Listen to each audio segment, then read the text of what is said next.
早年不疑刘邦的出生充满了神话。据《史记》记载，其母刘媪曾在大泽的堤坝上休息，梦中与神相遇，当时雷电交加，其父刘太公看见有蛟龙盘绕在刘媪身上，不久便怀孕生下了刘邦。刘邦自记，关于他的确切出生年份，史学家存在公元前256年和公元前247年两种说法。他出身平民家庭，父亲刘太公，母亲刘媪，有2位兄长刘伯、刘喜以及1位异母弟刘娇。年轻时，刘邦不是家庭生产作业，但为人仁而爱人，乐善好施，胸襟开阔。他身材高大，鼻梁高耸，美须髯，传说左大腿上有72颗黑痣。成年后，他通过考试担任了泗水亭长，职责类似于今天的基层治安官。尽管官职卑微，他却庭中立，无所不暇舞，对官府中的吏员十分看不起。刘邦好酒极色，常去王媪、武父的酒店赊酒。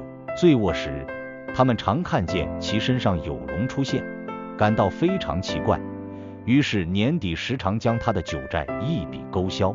一次，刘邦以亭长身份押送一徒去秦都咸阳，正巧遇见秦始皇出巡，允许百姓观看。他目睹皇帝的威仪，喟然叹息曰：嗟乎，大丈夫当如此也。这句话已然显露其胸中的远大抱负。起兵反秦秦20元年，西元前209年，陈胜、吴广在大泽乡起义，天下群起响应。刘邦受沛县令之命，召集逃亡者，但县令旋即反悔并关闭城门。刘邦在城外设书城中，说服城中父老杀死县令，被迎立为沛公，正式举起了反秦的旗帜。萧何、曹参、樊花等沛县人纷纷追随，成为他的核心班底。刘邦的起义之路充满传奇。早年间，他曾以亭长身份送徒役到县府到萧山，途中徒役大多逃亡。刘邦估计等到了目的地，人也跑光了，于是在丰西泽中停，索性将所送徒役全部释放，对他们说：公等皆去，吾已从此是矣。徒役中有10多个壮士愿意跟随他，这便是著名的斩白蛇起义的序幕。当晚，刘邦醉酒后夜行泽中，命一人前行探路。前行者回报说前面有大蛇挡道。刘邦醉言：壮士行，何谓？上前拔剑斩蛇，蛇遂分为2段，道路开通。随后有人经过斩蛇处，见一老妪夜哭，称自己的儿子是白弟子，化身为蛇，被赤弟子斩杀。此事流传开来，跟随刘邦的人愈发敬畏他。在反秦战争中，刘邦最初投奔项梁、项羽书，成为联军一部。楚怀王与诸将约定，先入定关中者亡之，并命刘邦率军西进。刘邦一路收集散卒，招降纳叛，避开秦军主力。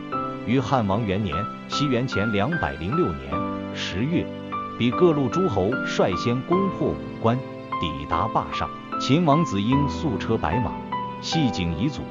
封存皇帝喜符节，向刘邦投降，秦朝至此灭亡。进入咸阳后，刘邦本想留居秦宫，但在樊哙、张良的劝谏下，乃封存秦朝重宝财物府库，还军坝上。随即召集关中诸县父老豪杰，与之约法3章：杀人者死，伤人即到抵罪，并宣布废除秦朝所有严刑苛法。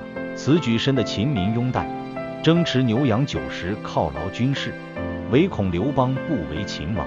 楚汉争霸与最终胜出。然而，项羽在巨鹿之战击败秦军主力后，迅速率40万大军入关，驻扎鸿门。此时刘邦仅有10万军队，情况危急。在张良、樊花的周旋下，刘邦亲赴鸿门宴，卑辞言和，得以全身而退。随后，项羽进入咸阳，杀子婴，焚烧宫室，自立为西楚霸王，并分封天下。他违背先入关中者亡之的约定，将刘邦封到偏远的巴、蜀、汉中一带为汉王，都南郑。同时3分关中，封秦朝将将章邯等为王，以遏制刘邦东出之路。刘邦在汉中重用大将韩信，采纳其明修栈道、暗度陈仓之计，于公元前206年8月起兵，迅速击溃章邯等，重新占领关中。同时，项羽因分封不公，齐、赵等地纷纷反叛，深陷东方战场。刘邦抓住时机，率领诸侯联军56万，一举攻占西楚都城彭城。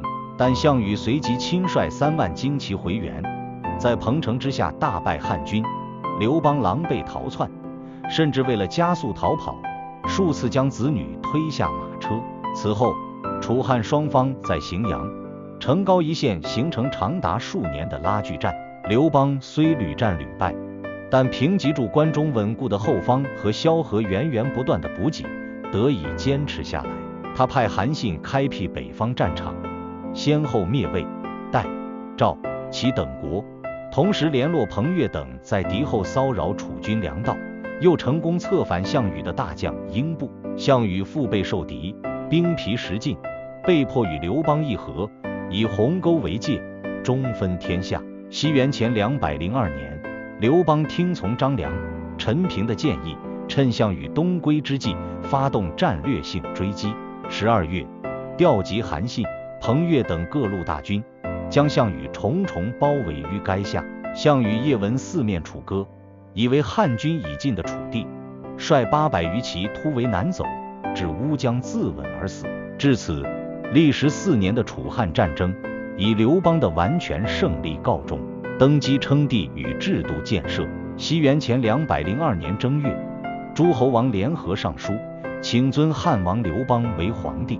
2月初3，刘邦在山东定陶泗水之阳正式称帝，定国号为汉，史称西汉或前汉。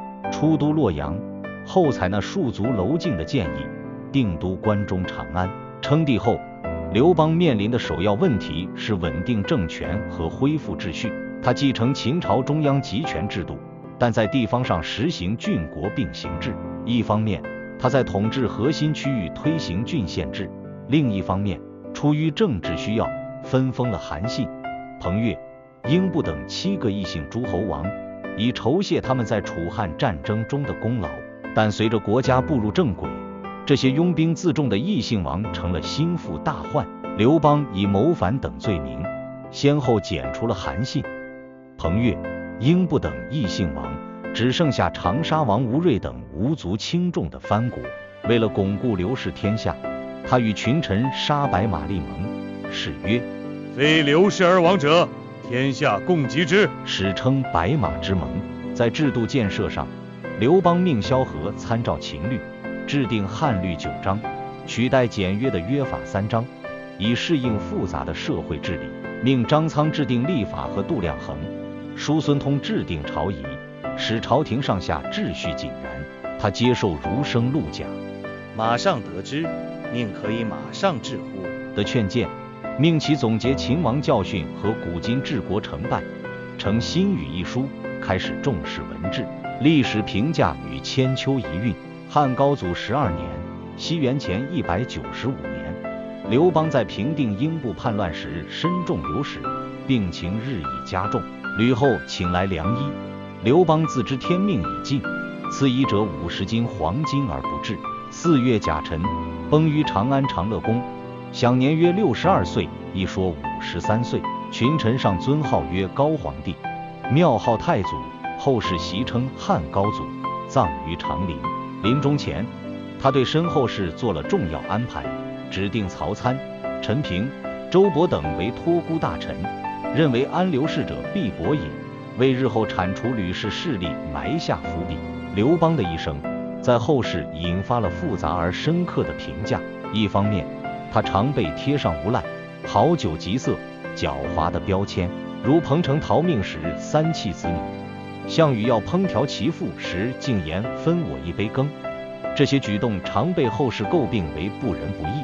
民国李宗吾更是将其视为厚黑学的鼻祖。但另一方面，身为一代开国君主，他的政治远见和领导能力获得了极高评价。英国历史学家汤因比甚至认为，人类史上对后世影响最大的2位政治人物，一位是开创罗马帝国的凯撒，另一位则是汉高祖刘邦。明末思想家李治称其为神圣，认为自尧以后一人而已。刘邦的成功很大程度源自于他的知人善任和豁达大度。